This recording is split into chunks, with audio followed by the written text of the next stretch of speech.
Ladies and gentlemen, welcome once again to the Packernet Podcast. I am your host and resident panelist, as always, Ryan Schlipp. Check us out online, packernet.com. Find me on Twitter, pack_dadav. Well, today we're going to talk about the Minnesota Vikings. Primarily, it's going to revolve around the phenomenon that I'm noticing where Vikings fans, and to some degree, good for them, but, you know, I have to do my duty and push back. But kudos to Vikings fans for finding their inner fandom.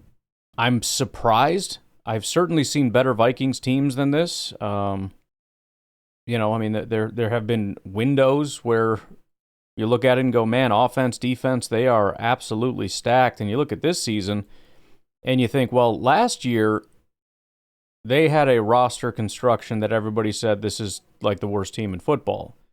This year, it's a similar team. I don't want to say in almost every way, because any Vikings fans listening will understand the nuance. But in reality, even the changes that they made are very similar, like swapping out one set of old veterans for a new set of old veterans. The things that are positive about this year, like Justin Jefferson, et cetera, are the same positives as last year. They have a bunch of unknowns, right? Like, well, the quarterback situation is better. Well, look, it's hard to say that considering how well Sam Darnold played. Is JJ McCarthy going to play at the same level? I don't know if it's a thing where Vikings fans are thinking, man, we had like the worst quarterback in football and still did all this, and now we've got this elite quarterback guy that's going to dominate the NFL, and I can't imagine how great things are going to be. I don't know if that's the thought process or exactly what's bringing us to where we are. But I've just been noticing little bits here and there that have kind of caught me off guard. And of course, there are some Vikings fans that have always been this way and always will be this way. But just from what I've noticed, it's always a lot of general negativity. And I don't know, maybe just everybody hated Kirk Cousins so much that now that he's gone and there's a new guy in town, there's a reason for excitement. And again, I'm not mad at you. I mean, there's nothing worse than getting a first-round quarterback and pissing and moaning about it. Right, Packers fans? Only frickin' franchise in the history of the universe that gets a brand new quarterback and whines about it. And even when it's his turn, refuses to root for him because he's the replacement of the guy that I like that's gone now. Insufferable. But anyways, a couple of minor Vikings things as far as news that came up. Wide receiver Ty Felton, according to the Athletics, Alec Lewis is believed to will be spending the majority of his rookie season, if not exclusively, will be spent on special teams. Lewis notes that Felton could see some snaps on offense if Jordan Addison is suspended in relation to his pending DUI trial. Otherwise, it sounds like Jalen Nailor will be back as the team's third receiver. Nailor didn't earn many targets in the wide receiver 3 role, etc. Not major news, but it's also just not exciting for a team that has had terrible drafting to have a third-round pick and before training camp even starts is like guaranteed to be just a special teamer, even if he's wide receiver 4. That should garner you a lot of attention on the offense. So maybe this is a stupid report. It's The Athletic, so I wouldn't think so. I guess the Vikings do tend to push very heavily toward their number 1 and then their number 2, and it kind of really drops off as it goes down the line, so maybe that's part of it. But that would not make me super thrilled if we drafted a wide receiver in the third round and it's being reported immediately, he's just going to be a special teamer. In other news, Vikings pass rusher Dallas Turner, who was their early first-round pick this past year, did not have a very good rookie year. His year did not get much better. Apparently, he was scammed out of $240,000. So, believe it or not, he fell for one of the oldest tricks in the book. The Chase Bank called him and was like, hey, a whole bunch of problems going on here. You need to send $120,000 to 2 separate fake bank accounts. This is not word for word what they said, I hope. And he did it, and the money's gone. It's not funny. It sucks. But come on, bro. Those scams are basically just made for like 90-year-olds that don't know any better. They grew up in an era without all the technology, without all the know-how, and they also have early onset dementia. You know what I mean? By the way, we have to have to announce some breaking news here. This is big, ladies and gentlemen. This is big. The Bears are giving general manager Ryan Poles a 5-year contract extension, despite him statistically being one of the worst GMs in NFL history. I suppose pay him because you know this is going to be great, right? I mean, Poles brought in Ben Johnson. He drafted Caleb Williams. I mean, I had a dream that this offseason we won the offseason, which led to us winning the Super Bowl. And so then I figured, why not give him a 5-year contract extension, right? I mean, that's how that works, I think. Rather than him having to prove anything, let's just give him a 5-year extension. Poles has a .275 win percentage. Wow. 0 playoff appearances. Not even wins. Never been. Ever. 0 division titles. 15-36 record. And twice came in last place in the division. You've got Justin Fields' fan club comments he never did anything good in Chicago. Detroit Sports Podcast confirmed division will remain dominated by Lions. I'll let him have it because it's funny right now. Scholes says the North rejoices. Major L.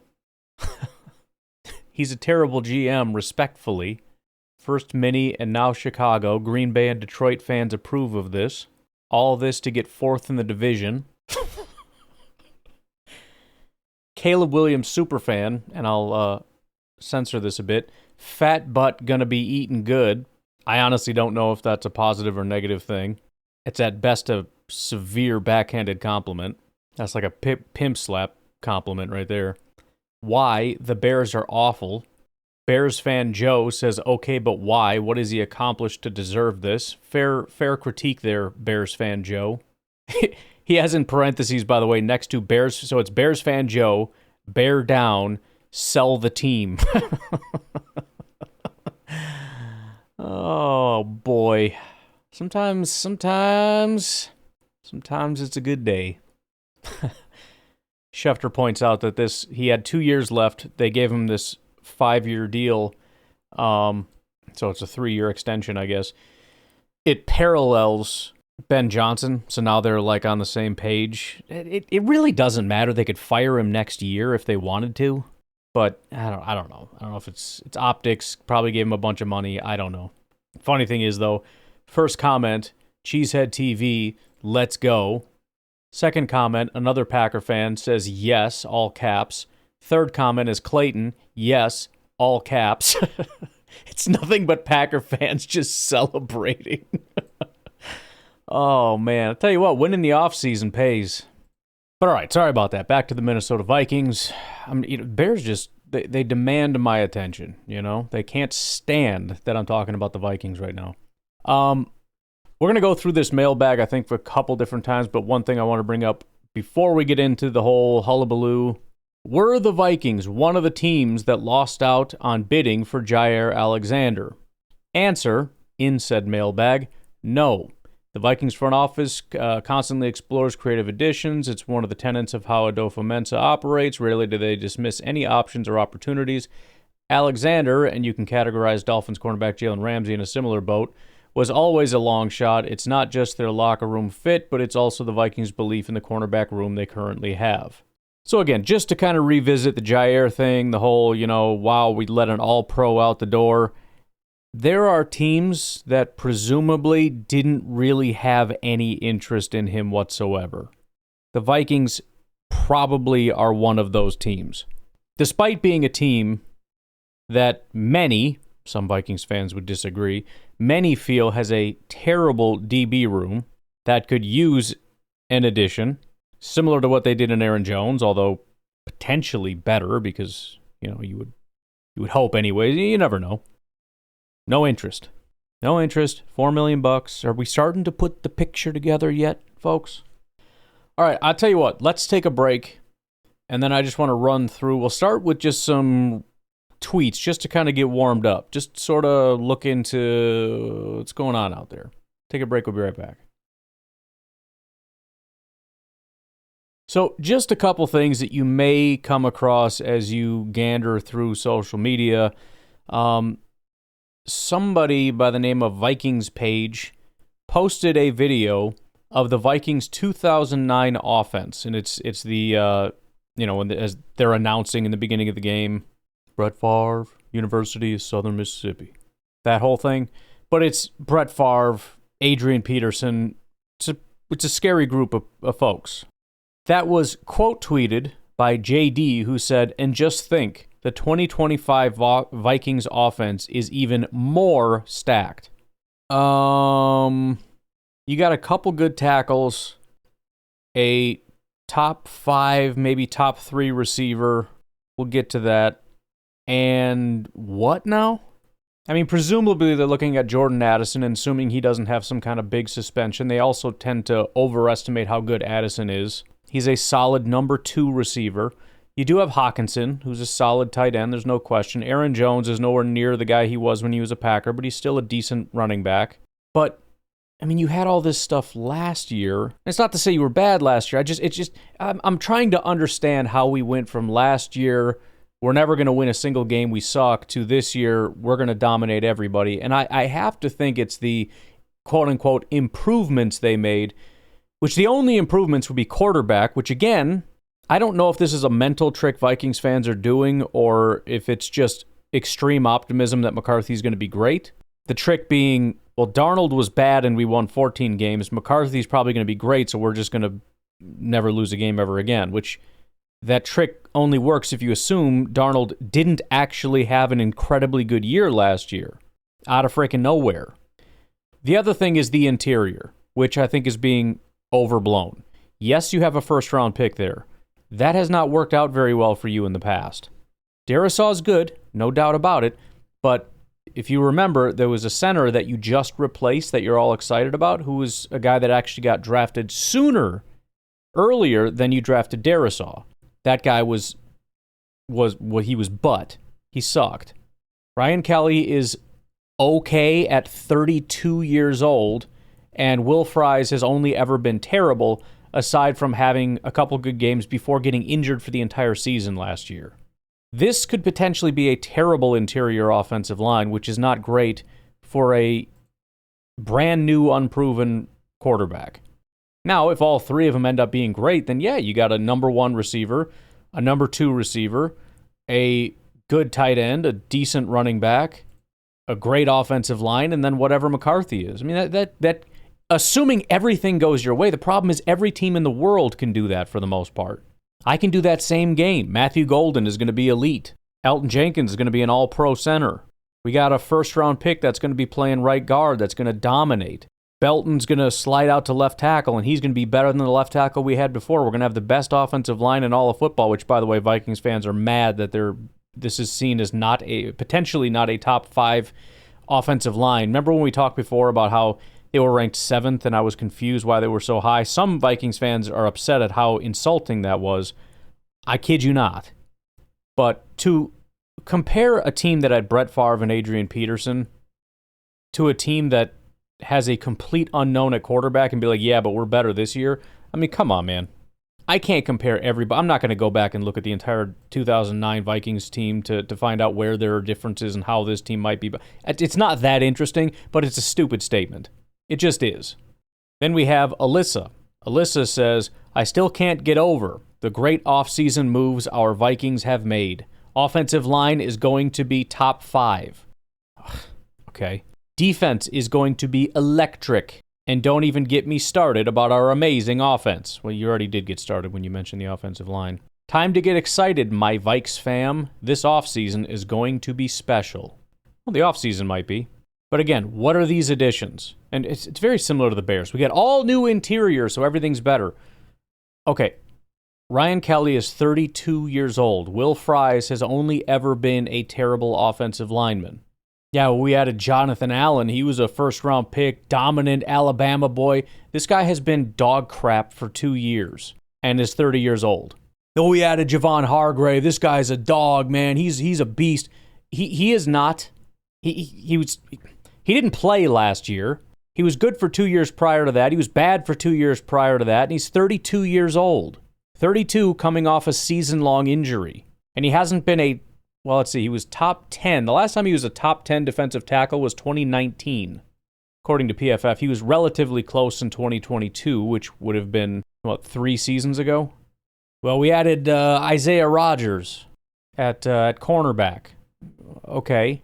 Well, this will be his first stint as an actual starter, but I guess if you want to get excited about that, you can. We added Rondale Moore. Yeah, he's not going to play. We added Jeff Okudah. He's terrible. We brought back Eric Wilson. Wow, you brought back the 30-something-year-old Packers backup linebacker. We got Aaron Jones. Yeah, he's been declining since 2022 and is going to be 31 this year. I mean, put it this way. Who was the best offseason acquisition? I honestly don't know who it would be. I mean, find me one guy that is a high-quality starter under the age of 30. Allen is not under 30. Hargrave is not under 30. Will Fries is bad at football. Ryan Kelly is over 30. It would have to be Isaiah Rodgers, assuming he ends up being a good football player. Which, I mean, his grades are great. So he might end up being pretty solid. Not to mention, you look at Byron Murphy, he was a terrible football player, had his first good year ever with the Vikings this past year. So, I mean, maybe if they can kind of get Isaiah Rodgers to stay at the level he's been at, which is like a 70 to 80 PFF grade. Again, this is very small sample sizes because he's never started in the NFL.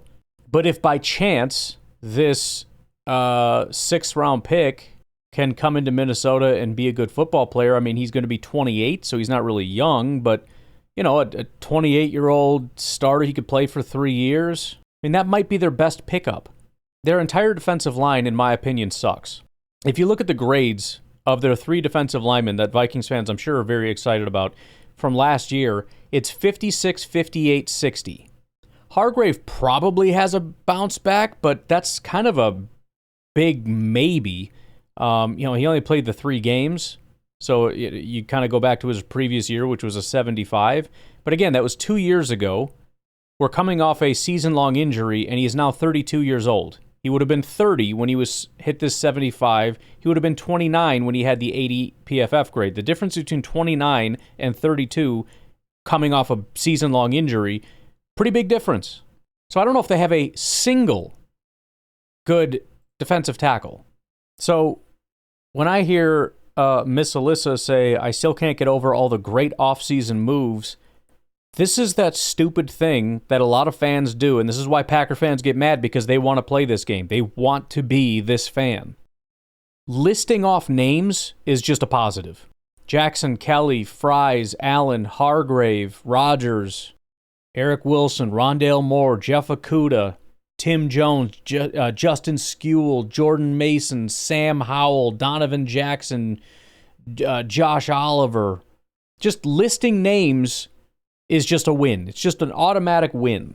No, each one has to be graded. The problem is the scale. Any good scale also grades in the negative. And I think for most fans, there's no negative. The worst you can have is a 0, and if you sign somebody, it's never a 0. It's like a 0.5. So even if you just get a bunch of crap, if you get 12 of them, you got a +6. We'll give you a 0.5 for each. Hey, +6 on the offseason, well done. And if the Packers don't do anything, then you get a 0, and you suck. No, these things have to go negative as well. And this is how the Packers fly up the rankings when you start looking at things as being negative, because not only do they not do a lot of the big positive things that you want, they don't do a lot of the big negative things, which encompasses 75 to 80% of all free agent moves. Stupid garbage. We got Nick here, and this is, I don't know that he's a Vikings fan. He's talking about betting, and he put down bets. He's got Jalen Hurts for MVP, offensive player of the year, defense, all that kind of stuff, right? He's just kind of going through his bets. Then down a little ways, it says, everyone is obsessed with the regression coming to the Vikings. This is obviously not Vikings fans and half of the national media. Some of the national media is being pretty harsh on them, which is why there's so much anger, because there's a big clash right now between, I would almost say, more pessimism than I would put in, which, by the way, if you just look at Vegas and all this stuff, they got them at like 8-9 wins. Different depending on where you look. It's very low. So when he talks about the obsession with the regression, he's talking about that group, which is very different than the other group, which apparently there's no middle ground. Everyone is obsessed with the regression coming to the Vikings and love everyone else in that division. Their roster is incredible. This is the other idea that it's just a loaded roster. It's not bad. A lot of it comes down to JJ McCarthy. The offensive line is a question mark. The quarterback is a massive question mark. They have one good receiver, maybe 1.5. We'll see what happens with Addison and how much time he misses, if any. Aaron Jones is solid enough, depending on where he's at this point. Their defensive line sucks. I think their entire defensive line is subpar, with Grenard maybe being the only semi-decent guy along there, pending some kind of a big, hey, I'm 32, but I'm going to have one random bounce-back year. I think their corner group is lacking. I think Harrison Smith is completely cooked. I think he has been done for a long time. 2019 was his last really good year. He had an 88 grade. The next 2 years were in the mid-70s. The last 3 years have been in the 60s. He is now 36 years old. It's so far over. It's ridiculous. So is the roster incredible? Listen, I have a lot of belief in their coaching staff to be able to elevate what they have. The roster itself is okay. I mean, you want to talk about blue chips? Name one blue chip on that defense. There's 0. How many blue chips on their offense? You could maybe say 2 in Jefferson and Darisaw. I wouldn't put O'Neal in that category. Aaron Jones and Addison are not in that category. So for the Packer fans who are upset about the blue chip thing, they have 0 on their defense and maybe 2 on the entire team. Pending, we got to see what Jackson is at left guard, what McCarthy is. But yeah, that's about it. But here's what he says. Their roster is incredible, as is their head coach / offensive system and DC. Okay, fine. Added Fries, don't care. Ryan Kelly, old. And first-round pick to their offensive line, doesn't mean anything. Grenard is a stud, using that pretty loosely. Signed Jonathan Allen, old and washed, plus year 2 of Dallas Turner, who was garbage last year. So, again, we're just listing things. You can't just say Will Fries without putting a little context to some of this stuff. Even if some of these aren't terrible, that doesn't even make them good. It's meh at best. You got Purple FTW, who's a pretty strong homer, but he says the Vikings literally have the equivalent of a 2025 first overall pick on the roster. Be happy. He says that because he's asserting that JJ McCarthy, if he was in the 2025 class, would have gone number 1 overall.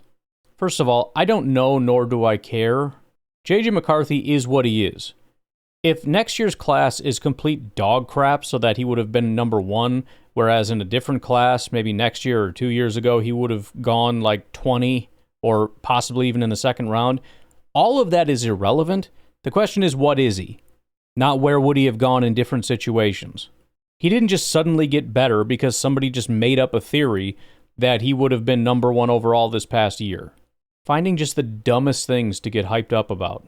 Surreptitious says, I've decided it's time for me to find an NFL team to cheer for. My only rule will be that it can't be the Packers. She's from Minnesota. I don't know why the Vikings haven't come immediately to mind.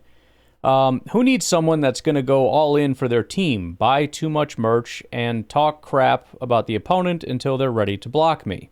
A Vikings fan chimes in and says, there's a lot to like about the Vikings. It's one of the best rosters in the NFL. It's one of the top 32 for sure. Where between that and number 1, I couldn't tell you. With multiple future head coaches on the staff, I think you made that up. Defensive coordinator was a head coach, and it was a complete freaking disaster. I don't know if he's ever getting another shot at that.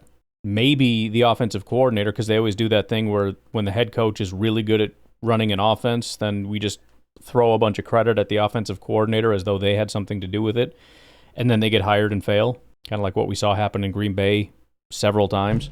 The combination of Kwesi, literally the worst GM in football, KOC, Jefferson, and McCarthy is hard to beat. No, it's not. There are 31 better GMs than Kwesi.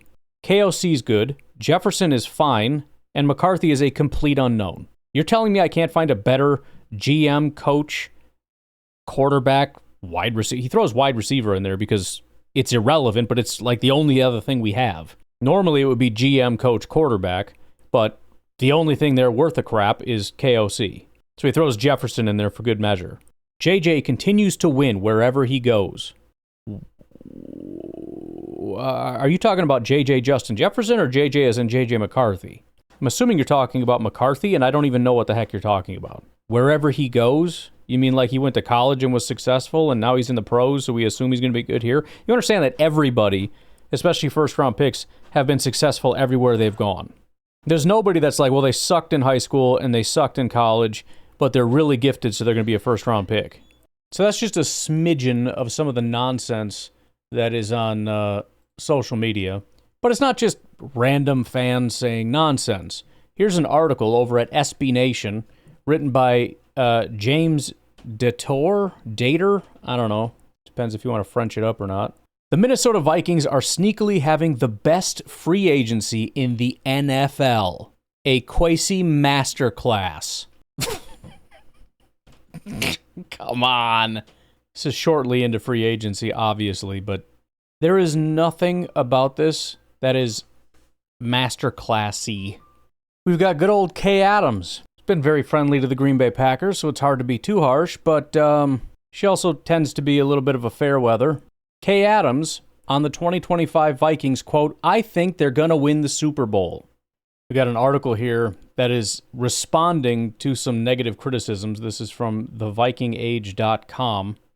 NFL Spin Zone's Lou Scattaglia published a piece about what teams will be disappointing during the 2025 NFL season, and the Minnesota Vikings are one of the teams believed to be destined to let their fans down. He said, JJ McCarthy hasn't played a regular season game and is returning from a major knee injury. He's absolutely going to take his lumps as a de facto rookie in the league, and he's also just 22 years old, so his use should indicate that he might not be as far along as other quarterbacks in this league. I'm not necessarily saying that he's going to be bad, but the Vikes will struggle to win 10 games in 2025. Here is the response. McCarthy will be a player to watch for the Vikings this season, but Minnesota has done so much to make his time at quarterback easier. Can I just say this for the 10 billionth time? It doesn't matter. It doesn't. You put a great quarterback in a terrible situation. You know what he's going to look like? He's going to look like Joe Burrow. He's going to look like all the other great quarterbacks who went to teams that didn't have a great situation and thrived. If he's a bad quarterback, it doesn't matter how good the situation is. You can't make a bad quarterback look good. You can help him out a little bit, but good or bad is going to be on his own merits. Beyond that, again, did you really?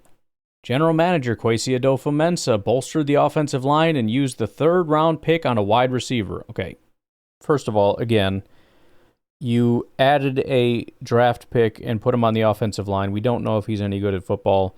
And then you got a 32-year-old center who was, I think, ranked like 11th at center, which is, not great considering there's not a lot of centers, but it's not terrible, I guess. And that was last year. And then you've got a guard who apparently had some breakout season in his 4-game stretch before his season-ending injury, prior to which he was just a dog crap offensive lineman. So, yeah, I guess you kind of bolstered it. Also, third-round pick on a wide receiver supposed to move the freaking needle. I mean, let's just ignore the part where it's already been determined that guy's not going to touch the football. Let's just leave that alone for now. I'm supposed to think that's gonna move the needle a bunch. You've already got Justin Jefferson. But the thing that's really going to move is a rookie third-round pick. Come on, man. You're just saying stuff to say stuff. Fans expecting the Vikings to surpass their 14-win total from last season will likely be disappointed this year. However, when looking at the big picture, the purple and gold will be better and more consistent once McCarthy gets some NFL experience. How do you know that? How do you know that? How do you know they're not going to be worse once he gets experience? You don't know. They might be worse once he gets experience. They might be better when he doesn't have experience. He might be elite from day one. He might be crap in year 5.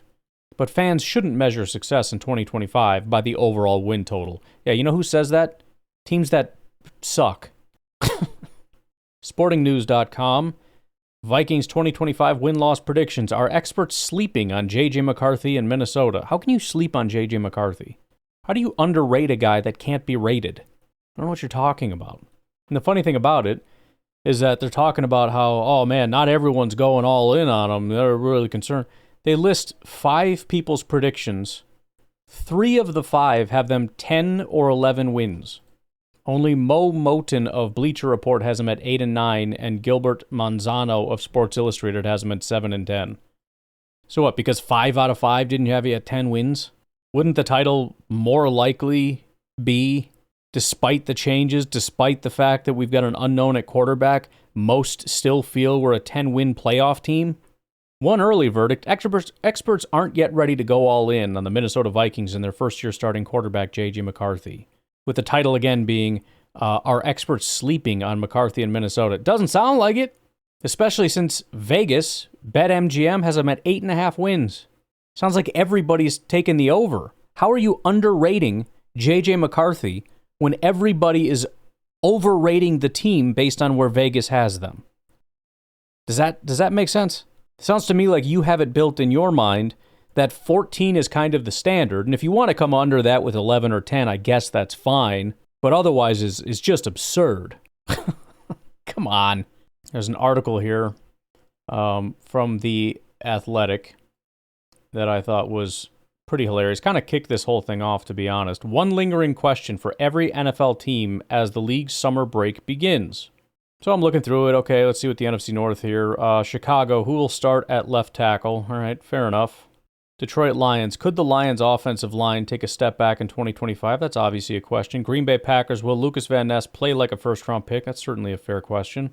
Even, the Texans. Will the retooled offensive line protect C.J. Stroud? When will Anthony Richardson return? How good can Trevor Lawrence become? These are all pretty good questions, right? How will the Chiefs respond to the Eagles thumping them in the Super Bowl? Great question. What's the Minnesota Vikings question, as posed by Alec Lewis? Is JJ McCarthy's floor high enough for a team as loaded as this one? Jeez. The Vikings are spending $357 million on the 2025 roster, more than any other NFL team. They're loaded. Okay, spending money doesn't mean you're loaded. It just means you're spending money. It's not just superstar wide receiver Justin Jefferson. It's not just an already vaunted defense injected with veterans like Jonathan Allen washed and Javon Hargrave washed. It's third-year pro Jordan Addison going to be suspended. It's tight end TJ Hawkinson. Yeah, he's a top 10 tight end. Scan up and down the roster and you'll be hard-pressed to find major holes. Bro, I think you just said the entire list and then said stop and then stopped and like literally everywhere. The biggest question may come at this game's most important position, JJ McCarthy, who last year tore his meniscus in preparing for his final season as a starter. First season as a starter. The Vikings passed up on other veterans to give him a deserved opportunity. They believe he'll be ready. It's hard to argue with a coach and play caller in Kevin O'Connell, who has produced 3 4,000-yard seasons with different quarterbacks. Everybody else is being serious. They're asking honest questions, even painful ones like, is our first-round pick, Lucas Van Ness, ever going to play like a first-round? The Kansas City Chiefs, the dynasty of this era, how will they respond to being frickin' thumped? The Rams, very good playoff caliber team. Do they have enough firepower at cornerback? Patriots, did we do enough? Saints, what are the Saints? The Vikings guy, is McCarthy's floor high enough for a team as loaded as this one? Every team better than you had significantly more humility. The Detroit Lions, the reigning champions of the NFC North. Will we take a step back? Jeez Louise. Schneidman obviously posing the question for the Packers there. Got a couple other things here. Minnesota Vikings mailbag. John Anderson 22 says, how bullish should Vikings fans be about the roster this year? Answer, more bullish than they've been in the last 3 years. Really? Really? I don't know, man. Maybe more so than last year, considering what everybody thought last year was going to be. But, in years past, with Kirk Cousins and the whole gang, I think playoffs were at least a certainty for a lot of that period of time, even if you didn't believe in the ability to win a Super Bowl. Says quarterback is the only position with less certainty than the Vikings have had since O'Connell took over. No, it's not. Again, the fact that they think that corner is some kind of a certainty, that safety is a certainty, that defensive tackle is a certainty, that edge with Grenard and some rookie that played like crap last year. That offensive line is a certainty because they spent money and a draft pick on 3 guys, one of which has been good but is pretty old, one of which is a complete unknown because he's a rookie. The other guy has never been anything but terrible. These are certainties to you? The interior of the offensive line is drastically improved. Okay. The edge rush room is loaded. Loaded. I mean, I'm not going to sit here and say it's terrible, but loaded is a heck of an exaggeration. I mean, if Dallas Turner makes a significant jump, and he was dog crap last year, you've got Grenard, and this is probably partially where everyone's, or Vikings fans maybe are all excited about it. The stats weren't bad. Grenard, according to PFF, had 11 sacks. Certainly not terrible.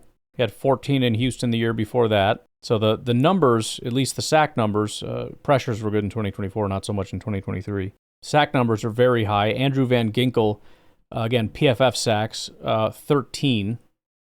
Part of this has to do with having a very low rotation, unlike the Packers where it's a very high rotation, so the snaps aren't quite as high. Grenard and Van Ginkel almost had 1,000 snaps apiece. That's quite high. In fact, they ranked number 3 and number 4 in the NFL in snaps.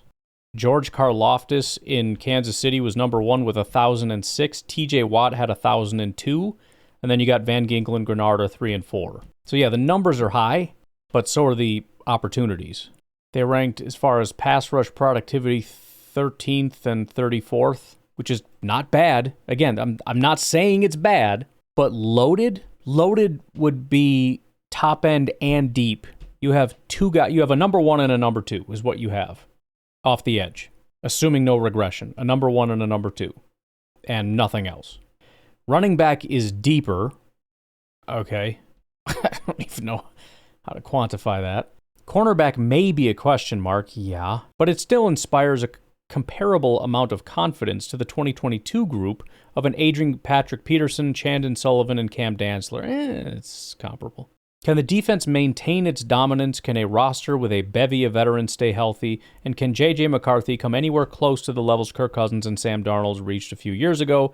Answer all of those with yes, and it's easy to dream of a fun ride. Right. And again, everybody can play that. Almost everybody can play that game. I'm sure there's a couple that really just can't play that game. Find all the question marks, answer yes to all of them in a positive, good way, beneficial for the team, whatever. And yeah, it's going to be a great season. Everybody in the NFC North does that easily. Super Bowl contenders very easily if you take the question marks and just make them yeses. Will Jordan Love return to peak 2023 form? That's the only question I need answered. But, I mean, there's plenty more we could answer about our offensive line, about Matthew Golden and the rest of the wide receivers, Tucker Kraft and Musgrave, that duo, the health, Rashawn Gary, all the other young players, second-year, third-year guys, Lucas Van Ness. They're all questions. Answer yes to all of them, and guess what? Super Bowl easy.